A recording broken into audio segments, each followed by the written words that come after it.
नमस्कार दोस्तों।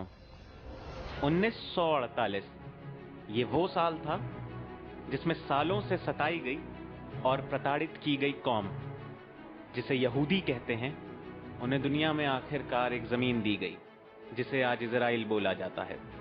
जी हाँ, इजराइल को अपनी स्वतंत्रता 1948 में मिली थी, लेकिन वह वास्तव में अपने आसपास के इस्लामिक राष्ट्रों जैसे इराक, सीरिया, मिस्र, लेबनान और जॉर्डन द्वारा किए जा रहे लगातार आतंकी हमलों से खुद को दूर नहीं रख सका। सीरिया और मिस्र समेत 5 राष्ट्रों ने जून 1967 में प्रत्यक्ष या परोक्ष रूप से इजराइल पर युद्ध की घोषणा की थी, लेकिन इन हमलों को इजरायली डिफेंस फोर्सेस द्वारा कुचल दिया गया था। आमतौर पर इसे 6 डे वॉर के रूप में जाना जाता है। आइए अब इजराइल और पैलेस्टीन के बीच हुई ताज़ा घटनाओं को सिलसिलेवार तरीके से देखते हैं। इजराइल ने अपने नागरिकों पर एक ताज़ा आतंकी हमला देखा जो कि पथराव से शुरू हुआ और आतंकवादी संगठन हमास के कब्जे वाले क्षेत्र के बड़े हिस्से पर इजरायली डिफेंस फोर्सेस की बमबारी के साथ समाप्त हुआ।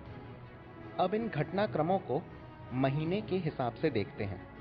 अप्रैल 2021 में वेस्ट बैंक और गाजा में हुई घटनाओं पर एक नज़र डालते हैं। अप्रैल के पूरे महीने में जेरूसलम के पास शेख जरा के झड़पें होती रहीं। 5 मई को बेंजामिन नेतन्याहू की नई इजरायली सरकार बनाने की असफल वार्ता के बाद वहां के राष्ट्रपति रूवेन रिवलिन ने सेंट्रिस्ट यईश एतिद पार्टी के येर लिपिड को नई सरकार बनाने की कोशिश करने के लिए कहा गया। अगले ही दिन तनाव बढ़ गया और 16 वर्षीय सईद यूसुफ मोहम्मद ओदे इजरायली रक्षा बलों के साथ संघर्ष में मारा गया। उसी दिन एक इजरायली रक्षा कर्मी को चाकू मारने की कोशिश में एक पैलेस्तीनी महिला की भी मृत्यु हो गई। 7 मई को शेख जर्रा में रहने वाले पैलेस्तीनियों को बेदखल करने के संबंध में इजराइल के सर्वोच्च न्यायालय में एक पुराने मामले में निर्णय आने से विवादित क्षेत्र में बड़े पैमाने पर विरोध और दंगों के बीज बोए गए। आखिरकार 10 मई को जेरूसलम के टेम्पल माउंट परिसर में पैलेस्तीनियों और इजरायली पुलिस के बीच नए सिरे से हुई झड़पों में सैकड़ों लोग घायल हो गए थे। झड़पें तब शुरू हुई जब हजारों की संख्या में पैलेस्तीनी पत्थरों और अन्य हस्तयाई हथियारों के साथ लैस होकर रात में जमा हो गए। इजराइल पुलिस ने उस इलाके पर अपने नागरिकों की सुरक्षा सुनिश्चित करने के लिए यहूदियों के प्रवेश पर रोक लगा दी। इसके बावजूद पैलेस्तीनियों द्वारा पथराव की शुरुआत की गई, जिसने पुलिस को परिसर में घुसने पर मजबूर कर दिया।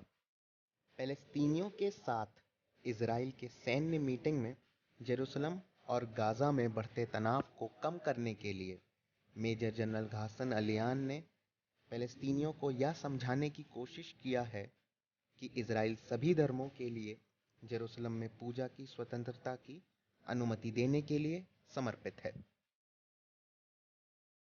इस बिंदु पर यह बताना जरूरी है कि कैसे दंगाइयों ने देश के कई हिस्सों में आम यहूदी नागरिकों पर पथराव किया और सड़कों पर बड़े पैमाने पर तबाही मचाई। पैलेस्तीनी जनता के इन दंगों में 12 इजरायली कानून व्यवस्था अधिकारी गंभीर रूप से घायल हो गए थे। इजरायली डिफेंस फोर्सेस ने यह महसूस करते हुए कि गाजा में हालात और खराब हो सकते हैं, इसलिए गाजा डिवीजन को इजराइल में अतिरिक्त सुरक्षा बल भेजा। यह वृद्धि तब हुई जब हमास ने इजराइल के शहरों की ओर सैकड़ों और रॉकेट दागे। 11 मई को एक रॉकेट होलोन से टकराया और जान माल का भारी नुकसान हुआ। हमास ने गाजा से दक्षिण इजराइल में कई सशस्त्र आत्मघाती ड्रोन लॉन्च किए।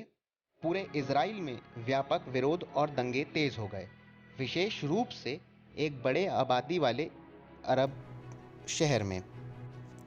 तब लोद के मेयर येर रिविवियो ने प्रधानमंत्री नेतन्याहू से आग्रह किया कि वह शहर में 3 सभा स्थलों और दर्जनों कारों को जलाने वाले हिंसा को रोकने में मदद करने के लिए इजराइल सीमा पुलिस की इकाइयों को तैनात करें।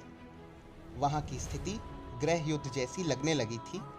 तब नेतन्याहू ने लोद में आपातकाल की घोषणा कर दी।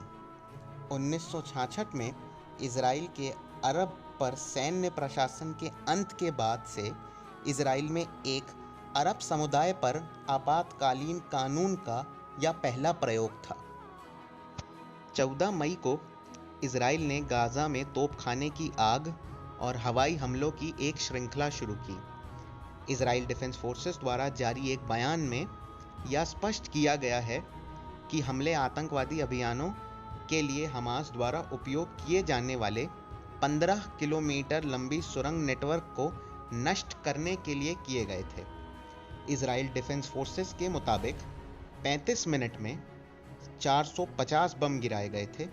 ये बम मुख्य रूप से हथियार डिपो और भूमिगत सुरंग नेटवर्क को नष्ट करने के लिए इस्तेमाल किए गए थे। 15 मई को एक सरकारी भवन जिसे एसोसिएटेड प्रेस और अल जजीरा मीडिया नेटवर्क द्वारा इस्तेमाल किया जाता था, उसे एक इजरायली हवाई हमले में नष्ट कर दिया गया। इजरायली डिफेंस फोर्सेस ने बताया कि हमले में 1 घंटे पहले वहां के स्थानीय निवासियों को चेतावनी दी गई थी।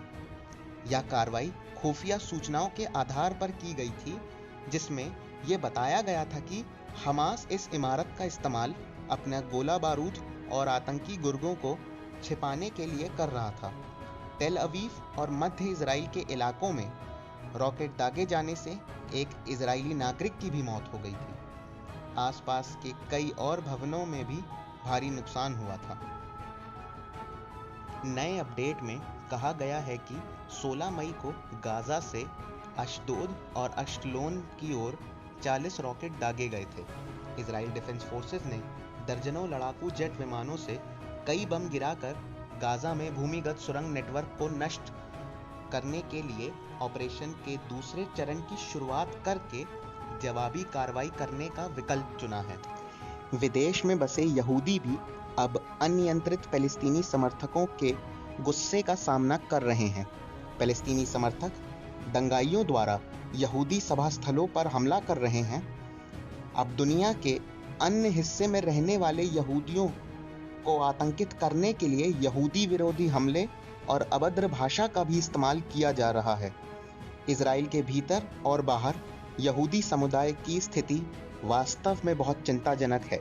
17 मई को आधिकारिक आंकड़ों की घोषणा हुई, जिसमें 212 फ़लस्तीनी मारे गए थे और 1400 से अधिक घायल हुए थे।